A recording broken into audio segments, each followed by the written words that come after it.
Assalamualaikum warahmatullahi wabarakatuh. Balik lagi di channel ini. Video kali ini kita akan masuk pada materi selanjutnya di dalam mata kuliah pembelajaran matematika SD, baik itu di matematika SD 1 maupun matematika SD 2. Sesuai dengan RPS yang telah kita sepakati bersama ya, kita akan masuk pada praktik mengajar untuk kelas tinggi maupun kelas rendah. Nah, untuk persiapan lebih mendalam dan apa yang harus dilakukan, maka saya akan bikin video kali ini untuk menjelaskan terkait dengan hal tersebut. Nanti kalian akan menyimak dengan baik instruksi apa yang dilakukan. Sebelum kita masuk pada proses membuat RPP atau rencana pelaksanaan pembelajaran, yang mana di dalam RPP tersebut, khususnya di kurikulum 2013 ya, kita sering menemui dengan dua istilah berikut, yaitu kompetensi inti dan kompetensi dasar. Apa sih sebenarnya kompetensi inti dan kompetensi dasar itu? Silakan simak slide berikutnya.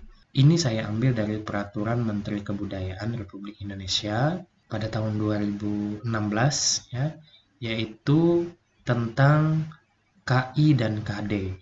Nah, di sini dijelaskan pada bab 2 pasal 2 bahwa kompetensi inti pada kurikulum 2013 merupakan tingkat kemampuan untuk mencapai standar kompetensi lulusan yang harus dimiliki oleh seorang peserta didik pada setiap tingkatan kelasnya.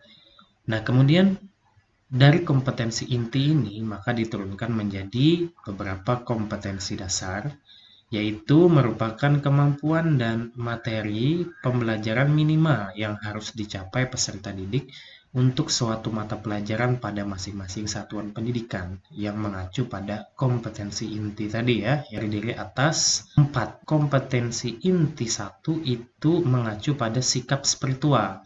Kompetensi inti 2 atau KI 2 itu mengacu pada sikap sosial, KI 3 mengacu pada pengetahuan, dan KI 4 mengacu pada keterampilan.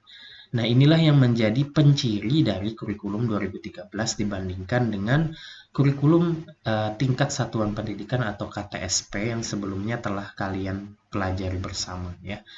Dari Peraturan Menteri Kebudayaan Republik Indonesia Nomor 24 Tahun 2016 ini diturunkan menjadi beberapa KD khususnya pada mata pelajaran matematika untuk tingkat SD atau MI. KI maupun KD ini terdapat di bagian lampirannya. Nanti akan saya berikan filenya di dalam Google Classroom. Silahkan kalian download dan pelajari. Jadi ada beberapa KI maupun KD yang sudah disusun menurut peraturan ini. Misalnya saja pada kelas 1 ya. Di sini terdapat kompetensi inti 3 dan kompetensi inti 4. Yang mana 1-2-nya tidak dimasukkan, yaitu terkait dengan sikap spiritual dan sikap sosial. Mengapa? Karena menurut Permendikbud nomor 24 tahun 2016 ini merupakan revisi dari kurikulum 2013, yang mana khusus untuk mata pelajaran matematika itu tidak ada kompetensi inti 1 maupun kompetensi inti 2. Tidak ada yang dimaksud di sini adalah rumusan kompetensi sikap, spiritual, dan sosialnya itu sudah terintegrasi di dalam pembelajaran. Artinya, setelah peserta didik mengikuti pembelajaran itu secara tidak langsung, keteladanan, pembiasaan, budaya sekolah, maupun perilaku jujur, disiplin, tanggung jawab, dan lain-lain itu sudah terintegrasi di dalam proses pembelajaran itu, sehingga tidak perlu untuk dituliskan kembali. Jadi untuk mata pelajaran matematika SD itu fokus pada KI 3 dan KI 4. Nah, di sini terlihat bahwa untuk kelas 1, KI 3-nya adalah memahami pengetahuan faktual dengan cara mengamati, mendengar, melihat, membaca, dan menanya berdasarkan rasa ingin tahu tentang dirinya, makhluk ciptaan Tuhan, dan kegiatannya, dan benda-benda yang dijumpai di rumah dan di sekolah. Nah, ini akan menghasilkan beberapa kompetensi dasar ya. Setidaknya ada 4 di sini yang sudah dituliskan di bagian lampiran ya. Kemudian untuk KI 4-nya ini adalah terkait dengan keterampilan menyajikan pengetahuan faktual dalam bahasa yang jelas dan logis dalam karya yang estetis, dalam gerakan yang mencerminkan anak sehat dan dalam tindakan yang mencerminkan perilaku anak beriman dan berakhlak mulia. Nah, berdasarkan kompetensi inti 4 ini diturunkan menjadi beberapa KD ya. Nah, dari KD ini nanti akan kalian buat ya sebuah rancangan pembelajaran dalam bentuk RPP inspiratif namanya ya. Kita ambil RPP inspiratif yaitu yang dicetuskan oleh Mas Menteri terkait dengan RPP 1 halaman. Sebagai pembelajaran kita ngambil RPP yang itu saja dulu, namun ada berbagai variasi nanti ketika kalian sudah benar-benar mengajar di sekolah itu tidak jadi masalah ya. Jadi kita ambil salah satu aja sebagai proses pembelajaran. Nanti saya berikan juga RPP inspiratifnya. Oke, ini untuk kelas 1. Nah, sekarang kita lihat untuk kelas 2 ya. Nah, untuk kelas 2 ini sama dengan yang kelas 1 tadi, cuma berbeda di KI 3, KI 4, lalu KD-nya juga semakin tinggi, maka semakin abstrak ya, yang mana proses atau pengetahuan atau keterampilan ini dirancang sedemikian sehingga menyesuaikan dengan level kognitif peserta didik khususnya siswa SD, yang mana proses kognitifnya itu bermula dari hal yang bersifat konkret ke hal yang bersifat abstrak, sehingga ini juga berpengaruh terhadap KD-nya. Nah, ya. Nah, kemudian dan seterusnya dilihat untuk kelas 3, kemudian kelas 4, 5, dan kelas 6. Instruksinya adalah setiap individu nanti akan memilih minimal 1 KD. Entah itu di kelas 1, 2, 3 maupun 4, 5, 6 sesuai dengan mata kuliah yang diambil. Jika itu memang pembelajaran matematika SD1 berarti kelas rendah ya, sedangkan untuk pembelajaran matematika SD2 berarti kelas tinggi. Silahkan pilih salah satu KD, kemudian berdasarkan KD tersebut kalian susun sebuah rancangan pembelajaran berdasarkan atau mengacu pada RPP inspiratif tadi, yang mana RPP ini nanti akan berguna sebagai acuan kalian dalam melakukan praktik mengajar. Nah, untuk praktik mengajar ini nanti teknisnya adalah kalian bisa melakukan secara luring dengan pembatasan misalkan dengan anak maksimal 5 orang ya. Boleh seperti itu, kemudian kalian rekam ataupun mau secara online juga bisa.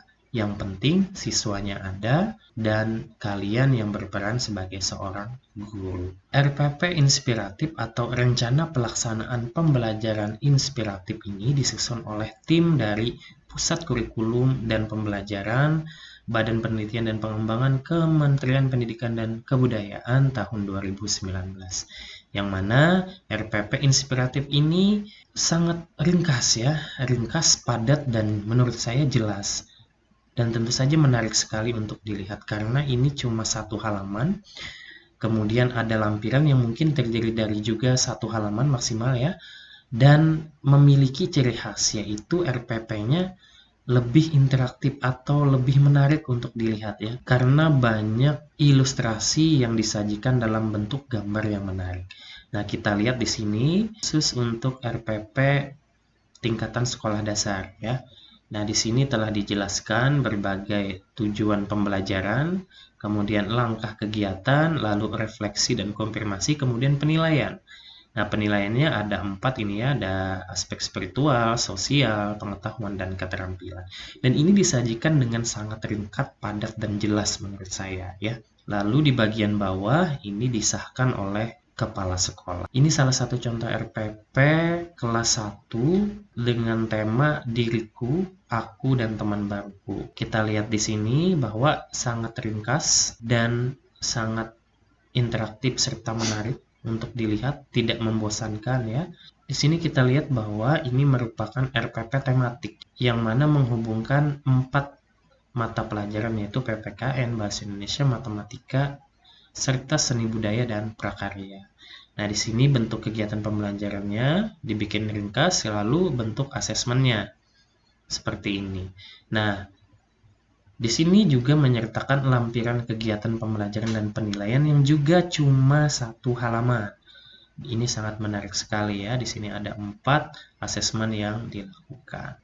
Lalu ada berbagai contoh lagi yang diberikan di sini untuk kelas 2 dan seterusnya. Nanti bisa kalian baca sendiri di dalam file yang sudah saya upload di Google Classroom. Segitu aja dulu video kali ini tentang pembuatan RPP inspiratif berdasarkan Permendikbud nomor 24 tahun 2016. Silahkan kalian pelajari sendiri lebih rinci terkait dengan hal tersebut dan lakukan sesuai dengan instruksi yang diberikan.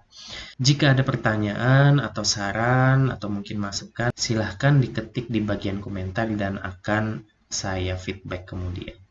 Sampai ketemu di video selanjutnya. Salam sehat selalu dan jangan lupa bahagia. Assalamualaikum warahmatullahi wabarakatuh.